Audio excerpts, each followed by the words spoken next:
Hace 13 años, Sony hizo algo que cambió la industria para siempre.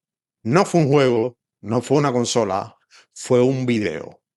Unos 20 segundos en YouTube que hicieron más daño a Xbox que cualquier exclusivo. Dos ejecutivos, un juego y un gesto. Pasarse el disco de mano a mano. Y el mensaje era simple. Así es como se comparten los juegos en PlayStation 4. En ningún escenario, en ninguna conferencia, solo un video. Y ese video le recordó al mundo que Sony no te pediría permiso para jugar a lo que ya habías comprado. Xbox, por entonces, había anunciado lo contrario. Conexión obligatoria cada 24 horas, juegos físicos atados a cuentas, prestar un disco ya no sería tan fácil. Internet explotó. Y Sony, como siempre, no dijo nada. Solo publicó ese video. Porque aquel día Sony no vendió una PlayStation, vendió una idea, que con ellos los juegos seguían siendo tuyos y ganó esa generación entera. Solo con eso. 13 años después, Sony está haciendo exactamente lo mismo, pero esta vez no hay video, no hay gesto, solo silencio. Y si yo te dijera que el mismo ejecutivo que se rió del DRM en 2013, hoy lo aprobaría sin pestañear. Y lo más inquietante es que esto no va realmente sobre Digital Rights Management, va sobre lo que pasa cuando una compañía deja de necesitar que la quieras.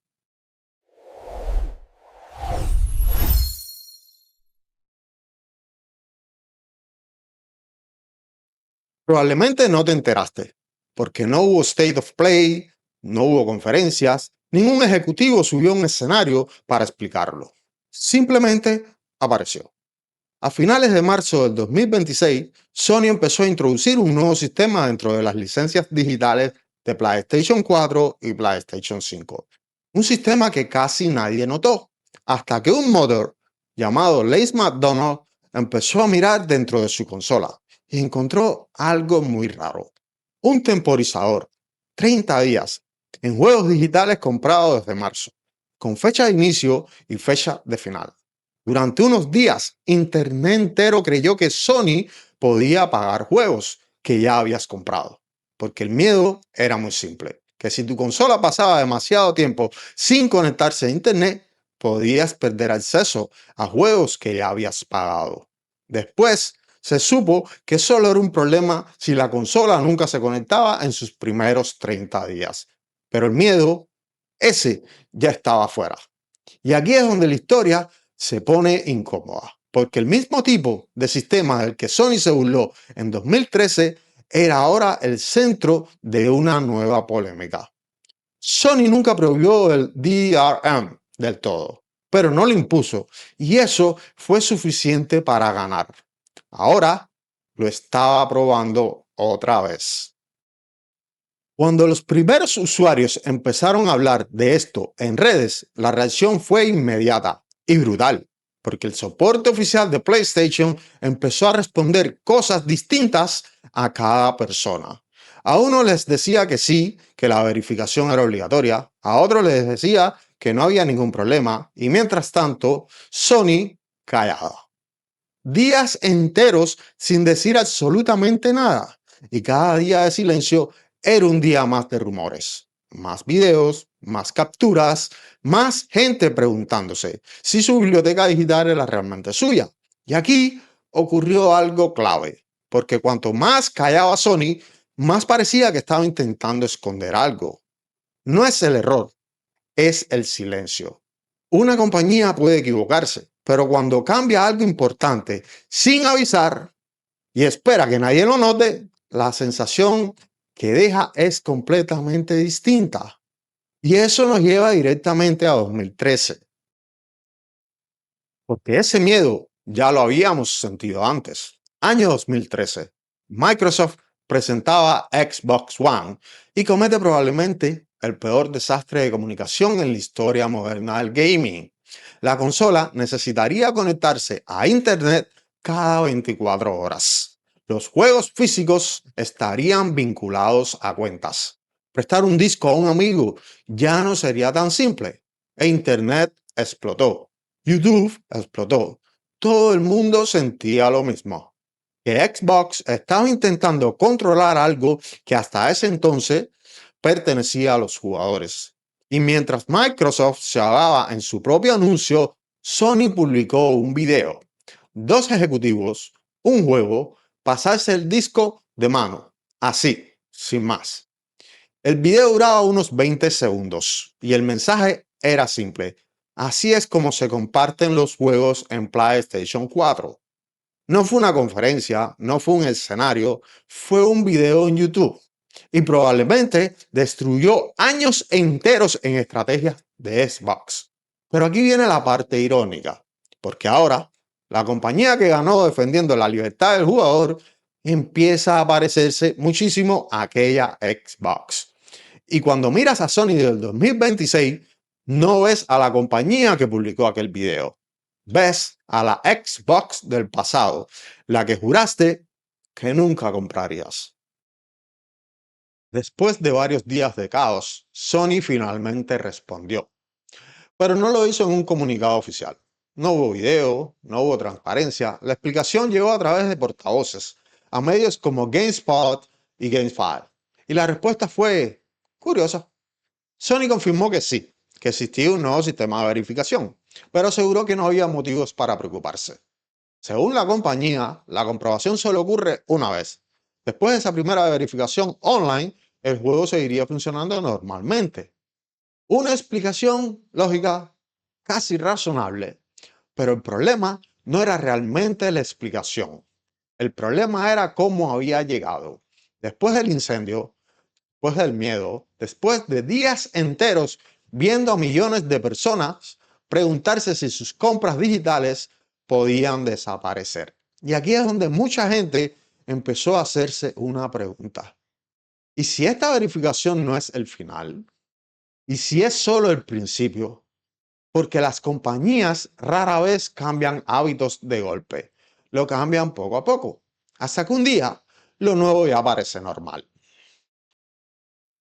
Y aquí es donde la historia da un giro casi perfecto, porque la persona que mejor explicó lo que Sony había hecho mal no fue un fan, no fue un youtuber, no fue un analista, fue Laura Fryer, una de las fundadoras originales de Xbox, la misma compañía que vivió el desastre del DRM en 2013, y publicó un video con un título demoledor: Sony, please stop hitting yourself.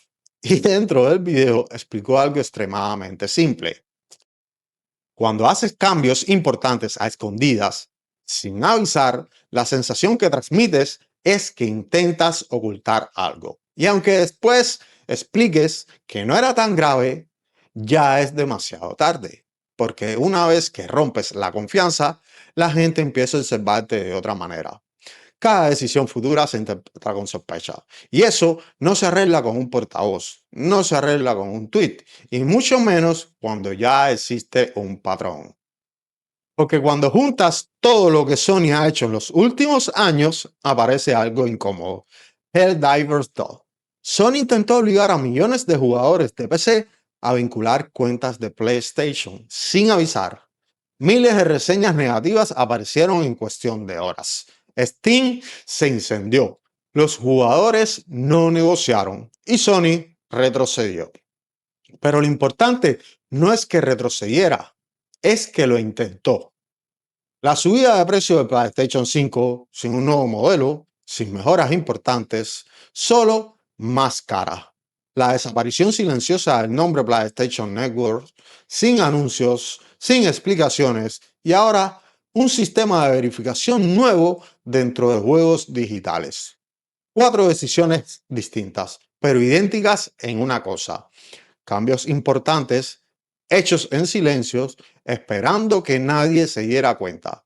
Y cada vez que la gente los descubre, la respuesta sigue el mismo patrón. Primero silencio, después minimizar y finalmente una explicación tardía. De estas 4 decisiones, una define el futuro del gaming. ¿Adivinas cuál? Sí, el DRM. Porque si los juegos digitales ya no son realmente tuyos, el resto da igual. Estos no son errores aislados. Esto es una estrategia. Y aquí es donde la historia deja de ser sobre un temporizador y empieza a tratar sobre algo mucho más profundo. Porque Sony ya no es la Sony del 2013. Aquella Sony estaba peleando, estaba detrás, necesitaba convencer a jugadores que todavía dudaban de ella. Pero la Sony del 2026 ganó. Ganó la generación, ganó el mercado, ganó la conversación. Y cuando una empresa gana durante demasiado tiempo, empieza a cambiar. Ya no necesita agradarte. Empieza a optimizar, a reducir riesgos, a cerrar puertas que antes estaban abiertas, porque la verdad incómoda es que este tipo de DRM no existe para perjudicarte directamente. Existe para proteger a las empresas, para controlar mejor las cuentas, evitar fraudes, reducir pérdidas, preparar el ecosistema digital del futuro y visto desde una hoja de cálculo, todo eso tiene sentido. El problema es que las hojas de cálculo no recuerdan promesas.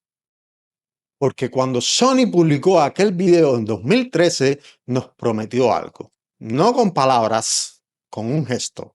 Nos prometió que en PlayStation los juegos seguirían siendo de los jugadores, que un disco se prestaba, que una compra era una compra. Y durante años, mucha gente creyó en eso, hasta que poco a poco las cosas empezaron a cambiar. Sin grandes anuncios, sin videos virales, sin el gesto de pasarse un disco. Solo pequeños cambios. Verificaciones aquí, vinculaciones de cuentas allá, servidores que desaparecen, funciones que dejan de existir, nombres históricos que se entierran silenciosamente. Y quizá dentro de unos años, conectarse obligatoriamente para jugar ya nos parecerá normal. Igual que hoy nos parecen normales cosas que en 2013 habrían provocado una guerra. Y quizás ese sea el verdadero problema, que las compañías no necesitan cambiarlo todo de golpe. Solo necesitan que nos acostumbremos poco a poco. Y quizás esa sea la parte más triste de toda esta historia. No el DRM, no el silencio, no la respuesta tardía. Lo triste es que ya casi nadie dentro de la industria parece dispuesto a decir que esto está mal. Xbox lleva años caminando en la misma dirección. Nintendo evita meterse. Y Sony parece demasiado ocupada cerrando puertas como para mirar atrás. Así que la única voz que queda eres tú, porque cada vez que algo así ocurre en silencio y nadie lo cuestiona, se convierte en costumbre y después la costumbre se convierte en norma. Si te interesa entender por qué Sony está ahorrando incluso el nombre de PlayStation Network, el video sobre el entierro silencioso de PlayStation Network está justo aquí, porque al final, cuando miras a Sony de 2026, no ves a la compañía que publicó aquel video. Ves a la Xbox del pasado, la que juraste que nunca comprarías.